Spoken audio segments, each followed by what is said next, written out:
सुना होगा। एक दिन हजरत मूसा कलीमुल्लाह ने अर्ज की थी, मेरे मालिक वो बंदा कौन है जो जन्नत में मेरे साथ रहेगा? अल्लाह ने फरमाया, महबूब मूसा देखना चाहते हो? कहा जी। कहा फला मकाम पे चले जाओ, उसकी दुकान है। गए, जाके देखा गोश्त काट रहा था, चक्कर में थे कौन सी नेकी इसने की है कि कलीम के साथ जन्नत में रहेगा। आप बैठ गए, बताया नहीं मैं कौन हूं, वो भी नहीं जानता था चेहरे से। बैठे रहे, सुबह से शाम हो गई, गोश्त काट के बेचता रहा। आपने देखा कोई नेकी भी इसने नहीं की। फिर सोचने लगे शायद रात को ये कयाम करता होगा। जब वो दुकान बंद करके चलने लगा ना, तो आप भी पीछे पीछे हो लिए। अब आपका तो वो अपना वतन था नहीं, उसने आपको चलते देखा, चेहरा नबी का चेहरा था, और नबी के चेहरे में वो कशिश होती है जो उसे देखता है देखते ही रह जाता है। देखा, कहने लगा वो हसीन चेहरे वाले कहीं बाहर से आए हो? फरमाया जी परदेसी हूं। कहा अच्छा, वो लोग कितने अच्छे थे? कहा परदेसी हो? कहा हाँ। कहा फिर? कहा अगर इजाजत दे तो एक रात तेरे घर गुजारना चाहता हूं। उसने कहा ज़हे नसीब, मेहमान मेरे घर आए। ले गया बुला के। आप इस मकसद से गए थे कि देखे कौन सी इबादत करता है? फरमाते मैं देखता रहा। घर में गया, उसने जाके सबसे पहले खाना पकाया, तैयार हो गया खाना। आके कहता है मेहमान माफ करना, अगर तुझे अकेले खाना है तो अभी खा ले, और मेरे साथ खाना है तो इंतजार करना पड़ेगा। तो हज़रत मूसा सोचने लगे कि हो ना हो इसी बीच में कोई नेकी करता है। फरमाते उसने खाना बनाया, तैयार किया खाना, तो उसने फिर उसकी बूढ़ी माँ जो बहुत कमजोर हो चुकी थी, किताबों में यहाँ तक लिखा है कि पुटरिया में टंगी हुई थी, वो पुटरिया उतारी, उतारने के बाद उसे रखा, उसका मुंह धुला, खाना आगे रखा, अपने मुंह से चबाता और उसके मुंह में लुकमे देता। अल्लाह के कलीम देख रहे हैं सारा मंजर देख रहे हैं। जब वो खा चुकी, उसने कहा बेटे मैं खा चुकी, अब तू खा ले। उसने कहा, फिर वो औरत ने जब खाने के बाद ना हाथ उठाए, वो कुछ कह रही थी, वो बेटा हंस रहा था। हजरत मूसा कहने लगे क्या कहा तेरी माँ ने? उसने कहा छोड़िए जनाब, ये तो ऐसी बातें करती है। कहा क्या कहा? कहने जब ये दुआ के लिए हाथ उठाती है तो वो मांगती है कि जो समझ में नहीं आता मिल जाएगा। कहा क्या? कहा जब भी हाथ उठाती कहती है अल्लाह मेरा बेटा खिदमत करता है, इसके बदले में बस इतना चाहती हूं कि जिंदगी में मुझे मूसा का चेहरा दिखा दे और मेरे बेटे को जन्नत में मूसा का साथ अता फरमा दे। वो हंस के कहता देखिए जनाब, ये मेरी माँ ऐसी दुआ करती है, क्या ये हो सकता है? कहां कलीम, कहां मैं, और ये मेरी माँ का तो हाल देखो, बेटे से कितना प्यार करती है, जन्नत में कलीम का साथ मांग रही है। इतना सुनना था, अल्लाह के नबी की तबस्सुम आया चेहरे पे, मुस्कुरा के उठे, कहने लगे परेशान क्यों होता है? ले आज रब ने तेरी माँ की दुआ कबूल कर डाली है। कहा कहना क्या चाहते हो? कहा जो तेरे सामने बैठा है ये कोई और नहीं है बल्कि अल्लाह का कलीम मूसा आया है। कह दे इससे तू भी दीदार कर ले, ये भी दीदार कर ले, और रह गई जन्नत में जाने की बात, तो रब ने बता दिया है जन्नत में मेरे साथ कोई और नहीं रखेगा बल्कि तू ही रहेगा। सुभान अल्लाह, अल्लाहु अकबर। ये माँ होती है, ये माँ होती है जो गैर मुमकिन को मुमकिन बना देती है। हाँ, गैर मुमकिन को मुमकिन बना देती है। कहा था ये कहती है हो जाएगा ऐसा, फरमाया हो चुका है। अल्लाहु अकबर। ये माँ है, मगर मसला ये अलग है। हम वहां जा रहे हैं तावीज़ कराने, जिसके हाथ में 10 अंगूठी हैं, बाल कमर तक हैं, ठीक है, और मूछें यहाँ तक आ रही हैं, दिल में नमाज पढ़ता है, जाहिर में खाना खा रहा है, यहाँ बैठे बैठे हरम के कुत्ते मार रहा है। उसके पास जा रहे हो भाई, उसके पास जा रहे हो? ये उलमा बैठे हैं, जिम्मेदारी के साथ कह रहा हूं। एक तरफ अगर 70 वली बैठ जाएं और तेरे हक में बद्दुआ करें, दूसरी तरफ तनहा तेरी माँ जिसके नाखून में गोबर, हाथ में मिट्टी लगी हो, कपड़े भी कई जगह से फटे हों, बुढ़ापे की छुर्रियां माथे पे हों, कोई शबाब कोई जाहिर खूबसूरती का ना हो, कोई सफाई सुथराई भी ना हो। फरमाया गया 70 वली बैठ के तेरे हक में बद्दुआ करें, एक माँ बैठ के तेरे हक में दुआ करने लग जाए, अल्लाह 70 वलियों की टाल देता है, एक माँ की नहीं टाला करता। ये माँ होती है, इसलिए कदर किया करो माँ की, इज्जत किया करो माँ की। अल्लाह से दुआओं में मांगा करो, अल्लाह में माँ बाप का फर्माबरदार बना, वरना आप कलम वाले हो, कोट वाले हो, जायदाद वाले हो, कुछ भी हो, माँ बाप के नहीं हो तो कुछ भी नहीं हो, कुछ भी नहीं हो।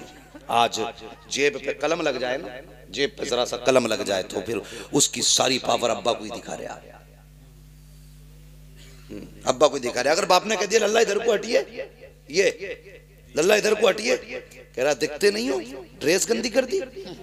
और बेगैरत जिसके हाथों पे मिट्टी बता रहा है ना, तो अगर इसने अपने गंदे कपड़े पहन के मजदूरी ना की होती ना, आज तेरे बदन पे साफ कपड़े नहीं होते। हाँ, तेरे बदन पे साफ कपड़े नहीं होते। आज जिससे कह रहा है ना तुमने कपड़ों का ख्याल नहीं किया, अगर इसने अपने कपड़ों का ख्याल किया होता तो शायद कोई तुझे पहचानने वाला भी नहीं होता। हाँ, कभी ख्याल आया करे ना, वो क्या मेरे सामने, वो क्या मेरे सामने। मैं एक बात और कह के जाना चाहता हूँ, खुदा के वास्ते, जिस तरह बाप की इज्जत करते हो ना, बाप के बाद बड़े भाई की भी उतनी इज्जत किया करो, उतनी इज्जत किया करो बड़े भाई की। इसलिए ज़ैगम भाई बाप के बाद भाइयों को बड़ा भाई बाप बन के पाला करता है, बाप बन के पाला करता है। कई भाइयों को मैं ऐसों को जानता हूं, ये आंखों देखी बात है, कोई किताबी नहीं है जो हवाले मांगो मुझसे, आंखों देखी बात है कि भाइयों ने मजदूरी करके छोटों को पढ़ाया। आज जब वो सर्विस पे लगे, वो कल भी मजदूरी कर रहा था, आज भी कर रहा है। न कल उसके बच्चों का ठिकाना था, न आज उसके बच्चों का ठिकाना है, और सारी चमक उसी गरीब को दिखाई जाती है। डर अल्लाह से, डर अल्लाह से। उसके हाथ में ठेला है, उसका कोई कसूर नहीं है। तेरे हाथ में कलम है, तेरा कोई कमाल नहीं है। ये सारे फैसले कुदरत के हैं। वो जिसे चाहता है फर्श पे डाल देता है, जिसे चाहता है अर्शों पे उठा देता है। इसलिए कदर किया करो रिश्तों की, खास करके उनके तो ज्यादा कदर करना जिन्होंने जिंदगी तुम्हारे लिए लौटा दी, जो जिंदगी तुम्हारे नाम कर देते। एक जमीन के इतने से टुकड़े की खातिर किसी पे हाथ ना उठाना, मैंट की खातिर, कमरे की खातिर, बिस्तर की खातिर कभी ना लड़ना। सब्र रखा रह जाएगा, सब्र रखा रह जाएगा। ये रिवायत हजरत अली की तरफ भी मंसूब है और हजरत मूसा कलीमुल्लाह की तरफ भी मंसूब है कि दो लोग आपस में जमीन के लिए लड़ रहे थे। एक कहता था मेरी है, दूसरा कहता था मेरी है। तो हजरत मूसा कलीमुल्लाह आगे, वो कहने लगा कि आप फैसला कर दें जमीन किसकी है। आपने फरमाया जमीन तू ही बता किसकी है। जमीन ने सबक सिखाने के लिए एक जवाब दिया था। उसने कहा इन दोनों से कह दो, ना मैं इसकी हूं ना मैं इसकी हूं, इन्हें बता दो ये दोनों ही मेरे हैं। जमीन किसी की नहीं हुई है, सब जमीन के होने हैं। सही बात, सब जमीन के होने हैं। इसके लिए ना लड़ा करो। ये तो आई गई, तुमसे पहले नवाबों के पास तो इतनी थी कि वो चल नहीं पाते थे अपनी जमीनों में, घूम नहीं पाते थे अपनी जमीनों में। 600 नौकर रहते थे उनके दरबारों में, खाली जमीन देखने के लिए हैं। आज 4 बिगल्ली है, फट गया, रोड पे आ गई तो मर गया। फिर कद नीचे थोड़ी आ रहे हैं, अगर हाईवे पे आ गई है तो। सही है बात है। 4 बिगल्ली हाईवे पे आई है, मर गया, 3 करोड़ का रेट मिल गया। तू 3 का ना 30 करोड़ का बेच ले, और कफन में जब लिपट के जाए हम तेरे हाथ देखने आएंगे, कितने लेके जा रहा है, कितने छोड़ के जा रहा है। कुछ नहीं लेके जाओगे, सिर्फ अमल लेके जाओगे, दुआएं लेके जाओगे अपनों की। किसी का दिल रखा है तो वो खुशियां आप लेके जाओगे, किसी को दुख से निकाला है तो वो मुबारकबादियां आप लेके जाओगे। वरना मैं ऐसे जनाजे भी मैंने देखे। एक साहब का जनाजा जा रहा था तो एक गैर मुस्लिम आया, बोले जरा रोको रोको, इनका जनाजा नीचे रखो, मुझे मुंह देख रहा है। लोगों ने रख दिया, यार करीबी है, पड़ोसी है, देखना चाह रहा, दिखा दो। जानते हो उसने कफन हटवा के क्या कहा था? उसने कहा था प्रधान वो जमीन के कागज किधर हैं जो तुमने मेरी जमीन पे कब्जा किया था। बेटों की शर्म से नजरें झुक गई थी। ये आंखों देखी वाली बात कर रहा हूं। वो कह रहा था वो जमीन किधर है जो तुमने मुझसे जबरदस्ती ली है, लेके जा रहे हो या छोड़ के जा रहे हो? वो भाई अगर किसी ने जनाजा रोक के इतना कह दिया तो समझ लेना ना दुनिया में खैरियत है ना आखिरत में खैरियत है, ना आखिरत में खैरियत ना दुनिया में खैरियत। ऐसी जिंदगी जी के जा, तेरे जनाजे के पीछे कोई यतीम रोक के कहे अफसोस रोटी खिलाने वाला चला गया, अफसोस कोई पानी पिलाने वाला चला गया, अफसोस ईद पे कपड़े बनाने वाला चला गया। ऐसी जिंदगी जी के जा, कसम से कोई तीजा करे ना करे, कोई 40वां करे ना करे, बरसी की फाता हो ना हो, अपने पीछे ऐसे लोग छोड़ जाओ जो कहे मालिक हमारा सहारा गया है, कब्र में अपनी रहमत का सहारा दे दे। 40 में एक जगह है और गरीब यतीम की एक दुआ अपनी जगह पे असर रखा।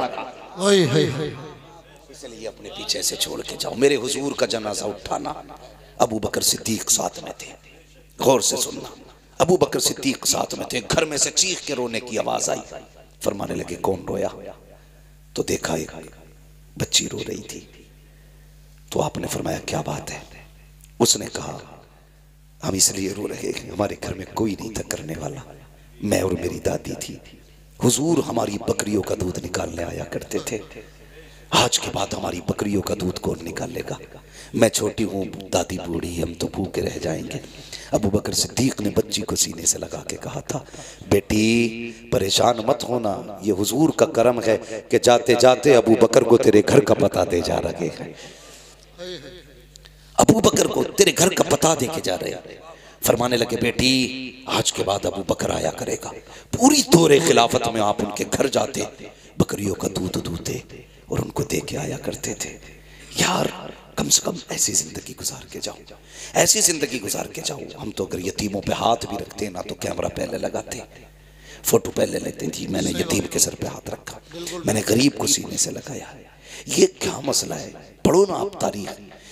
मदीने शरीफ में ना एक ऐसी बूढ़ी भी थी जिसका कोई नहीं था। जब काम तकसीम हुए ना, हजरत उमर फारूक आज़म और सहाबा कैसे लोग थे, कैसे लोग थे, नेकियां ढूंढा करते थे। कहीं काम मिल जाए ऐसा जिससे नेकी में, भाई इसे सही कर ले यार, कहीं काम मिल जाए ऐसा जिससे नेकी। पता चला एक बूढ़ी है जिसका कोई नहीं। हजरत उमर गए, दरवाजा खटखटा दिया, आवाज आई कौन? का मां तेरे दरवाजे पे आया हूं, मैं इजाजत दे तो आज से तेरा काम करूंगा, तेरे घर का काम आज से मैं किया करूंगा।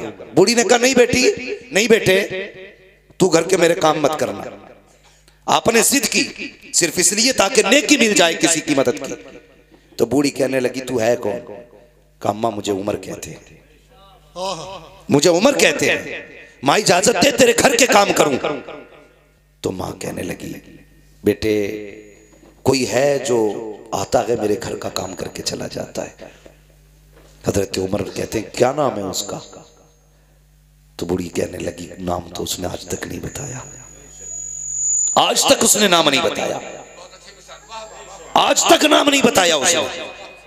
अच्छा फिक्र हुई कि चलो आता कब है? का रात को आता है या किसी भी वक्त आता है, काम कर जाता है। हजरत उमर कहने लगे देखूंगा कौन है वो। खड़े हो गए, आधी रात गुजरी ना, देखा कोई नंगे पैर दबे पैरों से आ रहा था, चेहरे पे कंबल पड़ा है। और जैसी दरवाजे पे आया, हजरत उमर ने चुपके से आके कंधे पे हाथ रखा, आने वाले जरा नाम तो बता तू है कौन? अल्लाह अकबर, इतना सुना है। आने वाले ने जैसी कंबल चेहरे से हटाया, हजरत उमर फारूक आजम की चीख निकल गई। क्या देखते हैं? वो छुप के आने वाला नबी का अबू बकर सिद्दीक है, वक्त का अमीरुल मोमिनीन है, अपने वक्त का खलीफा है। हैरत में है, कहते हैं अमीरुल मोमिनीन बता तो सही रात में क्यों आते हो? यार ताकि नेकी किसी पे खुल ना जाए, इसलिए सन्नाटे में आता हूँ। कहा ये तो बताइए चप्पल जूता क्यों नहीं पहना? कहा इसलिए नहीं पहनता हूँ कहीं मेरी आहट से किसी की आंख ना खुल जाए। अगर आंख खुल गई तो बात पता चल जाएगी, अगर ये नेकी का पता चल गया तो हो सकता है कयामत में खुदा मुंह पे मार दे। और यार अबू बकर हो करके अगर नंगे पैर जा करके चुप करके नेकी करता है तो बता तुझे किसने हक दे दिया है? कैमरे के आगे किसी गरीब की गरीबी का मजाक उड़ाया। क्या बात है, बहुत अच्छे नेकी किया करो, किसी की गुर्बत का तमाशा न बनाया, मत बनाया करो तमाशा, किसी को जलील न किया करो। भाई नेकी ऐसे करनी है कि किसी को पता न चले, किसी को पता न चले, यतीम का घर भी चल जाए उसकी इज्जत भी रह जाए। हाँ, हजरत आयशा सिद्दीक़ा रज़ियल्लाहु ताला अन्हा ने एक मरतबा अपने भांजे को ना कुछ अनाज दिया, फरमाने लगी जाओ हमारी पड़ोस में फलां शख्स है बड़ा गरीब है, उसके यहाँ देख के आ जाओ। जाने लगे ना तो उम्मुल मोमिनीन ने बड़ी बात कही थी, फरमाने लगी जा तो रहा है बेटे लेकर के, पहली बात तो उसके हाथ में मत देना, दूसरी बात नाम मत बताना। हाँ, नाम मत बताना। अल्लाह अकबर। वो गए, दिया यानी रखा, वापस आ गए। कहने लगे खाला ये बात समझ में नहीं आई, आपने नाम बताने से मना क्यों किया? फरमाने लगी इसलिए मना किया मैंने, अगर तुम उसे मेरा नाम बता देते कि फलां ने भेजा है, तो जब भी कभी हमारी गली से गुजरता उसको शर्म आती कि इनका मुझ पे एहसान है। कहने लगे वो शर्मिंदा हो जाता और कहती आयशा नहीं चाहती मेरी वजह से हुजूर का कोई उम्मती शर्मिंदा हो। हाँ, अच्छा ये बात समझ में आ गई। फिर हाथ में देने से मना क्यों किया? देखो यार इसे नेकी कहते हैं। हाथ में देने से मना क्यों किया? फरमाने लगी इसलिए कि हमेशा लेने वाला हाथ नीचे रहता है, देने वाला हाथ ऊपर रहता है। आयशा ये भी नहीं चाहती मेरी वजह से किसी का हाथ नीचे रह जाए, मेरी वजह से किसी का हाथ नीचे रखे। इसे कहते हैं नेकी का शौक, इसे कहते हैं नेकियां। ये भी कोई मसला है यार कि हम दिखा के कहते हैं मैंने फला यतीम को कपड़े बनाए भाई, नहीं भाई इस बार मैंने यार इतने लोगों को फला को बनवाए, उस पर कुछ नहीं था, वो आया मेरे पास जूता टूटा था, मैंने कहा चल ले ले यार। ये नेकी है? कोई नहीं है नेकी। इसे नेकी नहीं कहते, इसे जलील करना कहते हैं। सामने वाले को जलील करना कहते हैं, किसी को जलील ना करो। गरीब भी अपनी इज्जत रखता, अमीर भी अपनी इज्जत रखता है। सबको इज्जतें दिया करो, अल्लाह आपको इज्जतें अता फरमाएगा, अल्लाह आपको इज्जत अता फरमाएगा। मैं बस बात खत्म करने लगा।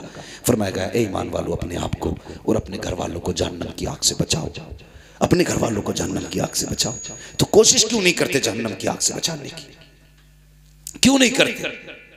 आज जैगम भाई सब कहते हैं यार 20% है, कुछ भी ना होगा, 20% है, क्या कर लोगे? तुम नहीं जानते। जब तुम्हें ये एहसास हो कि कम लोग कुछ नहीं कर पाते, तो इस्लाम कहता है कि जंगे बद्र देख लिया करो। और जब तुम्हें अपनी कसरत पे घमंड हो तो जंगे हुनैन देख लिया करो। बिल्कुल बिल्कुल, वाह वाह वाह। ये इस्लाम की तारीख है। तुम कभी भी कसरत से कामयाब नहीं हुए, खुदा की रहमत से कामयाब हुए, खुदा की रहमत से कामयाब हुए। तुम कभी भी कम होने की वजह से जलील नहीं हुए, हमेशा अपने घमंड की वजह से तुम शर्मिंदा हुए। जब जब तुमने ये सोचा हम बहुत हैं, हम यूं हैं, हम ये हैं, तभी तुम्हें जलील होना है। ये याद रखना, जलील होना है। वो किसी ने कहा था मिटा दे अपनी हस्ती को अगर कुछ मर्तबा चाहे, कि दाना खाक में मिलकर गुले गुलजार होता है। एक बात याद आ रही है, बता दूं, जरूरत इस वक्त की ये नहीं है कि हमारी तादाद बढ़ जाए, जरूरत इस वक्त की है कि हम सब के सब इकट्ठे हो के हुजूर की चौखट पे आ जाए। इस वक्त ये जरूरत है, हुजूर की चौखट पे आ जाए। चर्बी चढ़ गई है लोगों की आंखों में। हाँ, हर जमात, शिया अपनी जमात बढ़ाने पे लगे, राफजी अपनी जमात बढ़ाने पे लगे, खारजी अपनी जमात बढ़ाने पे लगे, वहाबी अपनी बढ़ाने पे लगे हैं, सब अपनी अपनी बढ़ाने पे लगे। हम हैं कि अपनी काटने पे लगे, हम अपनी जमात को काटने पे लगे, हम घटाने पे लगे। निकालो इसको। ये मौलवी ठीक नहीं, ये पैसे लेता है, ये हंसाता है, ये बातें करता है। अपना काम करना। खुदा तू नहीं है, खुदा वो है जिसने पैदा किया है। तुझे हिसाब नहीं देना, हिसाब उसे देना है जिसने पैदा किया है। अपनी सोच, दूसरे की फिक्र मत कर। हम एक दूसरे की जड़ें काटने पे लगे। मिटा दे अपनी हस्ती को अगर कुछ मर्तबा चाहे, कि दाना खाक में मिलकर गुले गुलजार होता है। खत्म कर अपने आप को, ये मैं खत्म कर दे, अना खत्म कर दे। जब मस्जिद में जाके तू ये सोचेगा ना मैं नमाज पढ़ने आया हूं, अल्लाह सजदे मुंह पे मार देता है। तूने ये सोच भी कैसे लिया मैं आया हूं? ये वो चौखट है, एक ही सफ में खड़े हो गए महमूद व अयाज, ना कोई बंदा रहा ना कोई बंदा नवाज। खत्म करो अपने आप को, अना खत्म कर दो, मिटा दो, भूल जाओ कि हम भी कुछ हैं। अगर छोटे से भी गलती हो जाए तू माफी मांग ले, क्या चला जाएगा? उससे कहते माफ कर दे, कसम खुदा की। इतना कह दोगे ना, खुदा भी राजी हो जाएगा, मुस्तफा भी राजी हो जाएगा। हाँ, सारे ही करबला वालों से मोहब्बत करते हैं ना, करते हैं कि नहीं? सबको हसनैन करीमैन से प्यार है ना। अल्लाह ताला हमें उनकी मोहब्बतों का सदका अता करे। मैं सिर्फ एक बात कहना चाहता हूं, हसनैन करीमैन दोनों भाइयों में किसी बात को लेकर के नाराजी हो गई। 3 दिन गुजर गए ना, 3 दिन गुजरे तो इमाम हुसैन ने इमाम हसन को खत लिखा।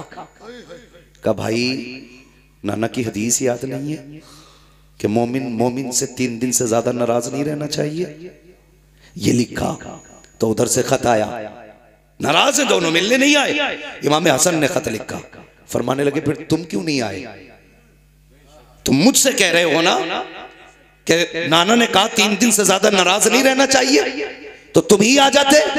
इमाम हुसैन ने खत में लिखा, भाई फरमाया गया जो पहले रूठे हुए को सलाम करेगा पहले वो जन्नत में जाएगा, बाद में माफ करने वाला जन्नत में जाएगा। कहते मेरा जी चाहता है भाई पहले आप आ जाओ ताकि मुझसे पहले जन्नत में आप जाओ। यार ये वफाएं थी, ये मोहब्बतें थी, और ये एक दूसरे के लिए इज्जतें थी। कहते मैं नहीं चाहता मुझसे पहले, मैं आपसे पहले छोटा होकर जन्नत में जाऊं, मैं तो ये चाहता हूं आप बड़े हैं पहले जन्नत में आप जाएंगे, आपके पीछे पीछे आपका छोटा भाई हुसैन जन्नत में जाए। इज्जतें हम देते हैं अपने बड़ों को। हाँ माफ कर लिया करो, मिटा दो अपनी अना, खत्म कर दो, कुछ भी नहीं हो। फिर जी के देखो, कसम खुदा की खा के कहता हूं, मिंबर पे बैठा हूं, जो मजा फकीरी में जीने का है ना वो किसी शहनशाही में नहीं आता। एक बुजुर्ग गुजरे, थके तो नहीं अभी आप लोग? जरा सारे कहते हैं या रसूल अल्लाह। हाँ थकना तो मुझे चाहिए, मैं उड़ीसा से चल करके आया और अभी सोया नहीं हूं मैं 1 घंटा भी, 24 घंटे से ऊपर जागते हुए हो गए। मगर ये गए बहुत अच्छा आप सुन रहे हैं, अल्लाह आपकी समातों को सलामत रखे। हाँ माशाअल्लाह, अल्लाह सलामत रखे। तो थोड़ा सा जरा आप अच्छा सुन रहे हैं इसलिए मैं बात बढ़ा दे रहा हूँ। हजरत की भी गुफ्तगू होनी है, हालांकि ये बात मुझे नागवार गुजर रही है। हाँ मुझे एक एहसास हो रहा है कि हमारे जमात के बुजुर्ग बैठे हुए हैं। घर है तो क्या हुआ, है तो मौलाना एहसान, ये ख्याल रखिएगा। लोग कहते हैं घर की मुर्गी दाल बराबर, दाल बराबर तो होती है लेकिन पता है ना क्या खाती है, कितना खाती है? तुम खा जाते हो, तुम्हें नहीं लगता असर, मुर्गी क्या खाती है ये पता होना चाहिए, है जी। जरा गौर करें, हजरत तशरीफ फरमाएं। बस मैं बात पूरी करने लगा हूं भाई, जरा तवज्जो करें। कोई मसला नहीं है, आप 10 रुपए भी ना दें, खाली सुभान अल्लाह ही कहते रहें। मैं आ गया हूं मोहब्बत में आपके, ये बात मैं उनसे कह रहा हूं, अपने भाई से, शुएब भाई से। बाकी आपसे सिर्फ इतनी गुजारिश है, बात सुन लें ना। हाँ, कोई बात नहीं, जब दिल करे तब दे दिए, खाते में डाल देना, कोई मसला नहीं है। हाँ, इनसे बड़ा गहरा ताल्लुक है, मैं मोहब्बत है मुझे। अल्लाह सलामत रखे मेरे शुएब भाई को और इनके पूरे परिवार को, इनकी फैमिली को। अल्लाह खुदा की रहमत है, अल्लाह ताला अपनी रहमत अता फरमाए। बस मैं अर्ज कर रहा था कि अपने आप को मिटाना भी कोई चीज़ होती है। एक बुजुर्ग गुजरे, हजरत अब्दुल्लाह इब्न ज़ुबैर, बड़े पाए के बुजुर्ग गुजरे, गालिबन सिलसिला चिश्तिया या कादरिया में ये बुजुर्ग हुए। इन्होंने ना सिर्फ इस ख्याल से शादी नहीं की थी कि अगर मैं शादी कर लूंगा तो अज़दवाजी जिंदगी के जो मामूलात होते हैं, जो जरूरियात होती हैं, वो रब की इबादत में खलल डालेंगे। ये सोच के निकाह नहीं किया था। ये मत सोचना मैं तुमसे मना कर रहा हूं, तुम करना, तुम्हारा करना फर्ज है। ये उन्हीं जैसे लोगों को इजाजत थी जो अपने नफ्स पे काबू करके बैठे थे, जो नफ्स के गुलाम नहीं, नफ्स के बादशाह थे। नफ्स वो करता था जो वो कहते थे। इस ख्याल से ज़ैनब भाई उन्होंने शादी नहीं की। एक दिन रिवायत पढ़ी तो उसमें उन्होंने देखा कि जन्नत में कोई भी जवान बिना बीवी के नहीं होगा।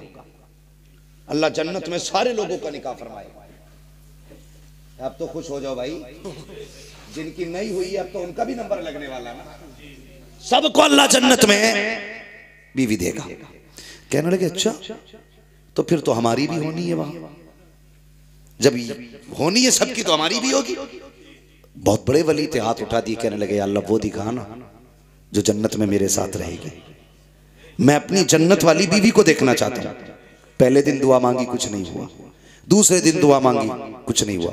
तीसरे दिन दुआ की उन्होंने, लेटे, आंख लगी, तो जब आंख लगी ना एक खातून सामने आई, रंग काला, पुराना लिबास, पागलों जैसी हालत, और कहने लगी अब्दुल्ला मैं मैमूना वलीद हूं, मैं बसरा में रहती हूं। बस इतना सुना ना उठे बसरा चल दिए, बस्ती में पहुंचे, कहने लगे मैमूना वलीद कहां मिलेंगे। लोगों ने कपड़े देखे, हुजूर आप मैमूना वलीद को पूछ रहे हैं, इतने बड़े आलिम हो के, उससे क्या काम? कहा क्यों? का वो तो पागल है। कहा क्यों? का लोग पत्थर मारते हैं उसको। कहा क्यों मारते हैं? कहा जब लोग हंसते हैं तो वो रोती है, लोग रोते हैं तो वो हंसती है, दीवानी है वो। कहा कहां मिलेगी? कहा हुजूर वो उजरत पे हमारी बकरियां चराती है। कहने लगे शाम को आ जाएगी, इंतजार कर लीजिए, जब आ जाए तो मुलाकात हो जाएगी। फरमाने लगे वक्त कम है, अभी बताओ कहाँ मिलेगी। कहा इस तरफ चले जाइए। जब आप चले ना उस जंगल में, खुद फरमाते हैं जब मैं चला ना तो मैं जहाँ कदम रखता था वहीं सांप, कीड़े, भयानक जानवर नजर आ रहे थे। कहते मैं हैरत में था, मैमूना कैसी औरत है, ऐसे जहरीले जंगल में रहा करती है जहाँ कदम कदम पे सांप रहते हैं, कदम कदम पे जानवर रहते हैं। कहते मैं हैरत से बचा बचा के मैं आगे बढ़ा, क्या देखता हूँ कि जो मैमूना वलीद की बकरियां हैं वो चल रही है और मैमूना वलीद मुसल्ले पे खड़े होके जंगल में रब की इबादत कर रही है। मैं गैरत में था, मैं सोचने लगा इसकी बकरियों को कुछ होता नहीं है, कहीं जाती नहीं है। का जब बकरियों की तरफ देखा, देखता रह गया। क्या देखता हूँ? अगर कोई बकरी रेवड़ से अलग होती है तो शेर जाता है, कान पकड़ता है, लाके रेवड़ में खड़ा कर देता है कि मैमूना नमाज में है, बकरियों की रखवाली शेर कर रखे हैं। अल्लाह अकबर। कहते मैं तो शेरों को देखता रहा, बकरियों को देखता रहा। कब मैमूना ने सलाम फेर दिया, मुझे पता ना चला। मैमूना कहती है अब्दुल्ला मिलने का वादा तो जन्नत में था, तू यहीं चल के आ गया है। हैरत में थे। कहने लगे मैमूना मुलाकात भी पहली है, बात भी पहली है, कभी तूने नहीं देखा, कभी मैंने नहीं देखा, नाम किसने बता दिया? तो मैमूना कहती है अब्दुल्ला जिसने तुझको मेरा नाम बता दिया है उसी ने मुझको तेरा नाम भी बता दिया। सुभान अल्लाह, सुभान अल्लाह, वाह वाह वाह वाह। अब अगली बात सुने जो मैं कहने लगा, अगली बात बहुत गौर से सुने। आप फरमाने लगे मैमूना ये तो ठीक है, चल अल्लाह ने बता दिया, लेकिन एक बात बता, ये तेरी बकरियों से शेरों ने दोस्ती कब से कर ली? तू नमाज पढ़ती रहती है, तेरी बकरियां शेर चराते, ये इनमें शेर बकरियों में दोस्ती कब से हो गई? मुस्कुरा के कहने लगी अब्दुल्ला जब से मैंने अल्लाह से दोस्ती कर ली है, शेरों ने मेरी बकरियों से दोस्ती कर ली है। शेरों ने मेरी बकरियों से दोस्ती कर ली है। बस ये कहना चाहता था मैं, हाँ, कि अपने आप को खत्म कर दो, कुछ मत समझो, कुछ नहीं है, सब कुछ अल्लाह है, सब कुछ उसी की कुदरत में है। वो जितनी सांसें देगा इतने जिएंगे, और जिस दिन छीन ले लेगा उस दिन कोई सांस देने नहीं आएगा। किसी पैसे, किसी दौलत, किसी शोहरत, किसी पावर के जरिए आप सांसें वापस नहीं ला सकते, नहीं ला सकते। मैंने ये बात बताई थी, वो सिकंदर जो बादशाह गुजरा है 22-23 साल की उम्र में आधी दुनिया फतह कर ली उसने, पूरी दुनिया फतह करने का ख्वाब रखता था वो। अपने मुल्क से बाहर गया, किसी सांप ने काट लिया, जहर फैलने लगा उसका। डॉक्टरों ने, तबीबों ने बहुत इलाज किया, ठीक नहीं हुआ। कह दिया बचने के चांसेस कम है। जानते हो उसने क्या कहा था? उसने कहा था कोई मेरी सारी मिल्कियत ले ले, सारी दौलत ले ले, सिर्फ इतनी सांसें उधार दे दे कि अपने वतन में जाके मर सकूं, अपने वतन में जाके मर सकूं। कोई इतनी सांसें वापस कर दे मुझे कि मैं अपने वतन में मरना चाहता हूं। वजीर खड़ा हो गया, कहने लगा कोई भी सारी कायनात लेके सांसें नहीं दे सकता। तो उसने कहा अच्छा, का फिर एक बात मेरी सुन लो, अगर मैं मर जाऊं तो कफन से मेरे दोनों हाथ निकालना, ताकि दुनिया को ये पता चल जाए कि सिकंदर दुनिया में आया था तब भी खाली हाथ था, गया था तब भी खाली हाथ था। दौलत किसी की नहीं है, इसके लिए अपनों को मत छोड़ो, इसके लिए परिवार मत तोड़ो, इसके लिए अपनों के दिल मत तोड़ो। क्या चीज है यार, 100-200 रुपए, 1000, 10,000, 1 लाख की भी औकात क्या है? एक फोड़ा कमर में निकल आए 10 लाख लग जाते हैं 2 दिन के अंदर। यार वो 10 लाख बजाय डॉक्टर को देने के अपनों पे लगा दिया करो, अपने दस्तरखान पे बैठा के अपनों को खिला लिया करो। जब तेरे अपने खुश होके तेरे लिए दुआ करेंगे, खुदा की कसम ना तेरा पैसा वकीलों पे जाएगा ना डॉक्टरों पे जाएगा, तो दुनिया में भी इज्जत से रहेगा, आखिरत में भी इज्जत से रहेगा। इसलिए मेरी गुजारिश है, मुत्तहिद रहें, मोहब्बत से रहें, परिवार को समेट के रहें, एक दूसरे का बाजू बन के रहें। खत्म कर दो इन बीघे भर की जमीनों की लड़ाइयाँ। यार कोई भी जमीन जान से ज्यादा नहीं हो सकती, खून से ज्यादा नहीं हो सकती है, कोई भी दौलत अपनों से ज्यादा नहीं हो सकती है। अगर बिछड़ने के दर्द का एहसास ना हो तो उनसे पूछो जिन्होंने अपनों के जनाजे उठाए हैं, उठाने के बाद कभी सीधे नहीं हो पाए, कभी सीधे नहीं हो पाए। ये वो हैं जो किसी बाजार में नहीं मिलेंगे, किसी मेले में नहीं मिलेंगे, किसी कारखाने में नहीं मिलेंगे। ये सिर्फ वो प्रोडक्ट था जो कारखाने कुदरत से बना, एक बार मिला तुझे दोबारा नहीं मिलेगा, दोबारा नहीं मिलेगा। कदर करें, इनकी इज्जत करें। और सबसे ज्यादा इज्जत का हकदार बाप होता है, माँ होती है, अपना परिवार होता है। लोग कहते हैं मैं फलां की जगह गया था, शादी में 10,000 दे के आया, और ये देखता नहीं तेरी फूफी की बेटियां जहेज की वजह से घर पे बैठी हैं, तू उन्हें जहेज नहीं दे पाया। तेरी खाला की बेटियां जहेज की वजह से बैठी हैं, तू जाके संभल के चौराहे पे इसलिए जहेज रखवा के आया ताकि कल अखबार में आ जाए। सगी फूफी, खलेरी बहनों, मुमेरी बहनों को इसलिए नहीं दिया कि किसी को पता नहीं चलेगा। यार देना ही वही होता है जो किसी को पता ना चले। अपनों को लेके चले, मिला के चले, खर्च करो इन पे, अल्लाह तुम्हारे दस्तरखान पे इनके हिस्से का भी रिज़्क़ अता करेगा। हाँ, इनके हिस्से का भी रिज़्क़ अता करेगा। तवज्जो है ना सारे लोग। फरमाया गया ईमान वालों अपने आप को और अपने घर वालों को जहन्नम की आग से बचाओ, संभालो खुद को, परिवार को संभालो, मोहब्बतें बांटो, प्यार बांटो। और बस इतना कहो कि जब भी वक्त मिले हुजूर पे दरूद पढ़ लिया करो।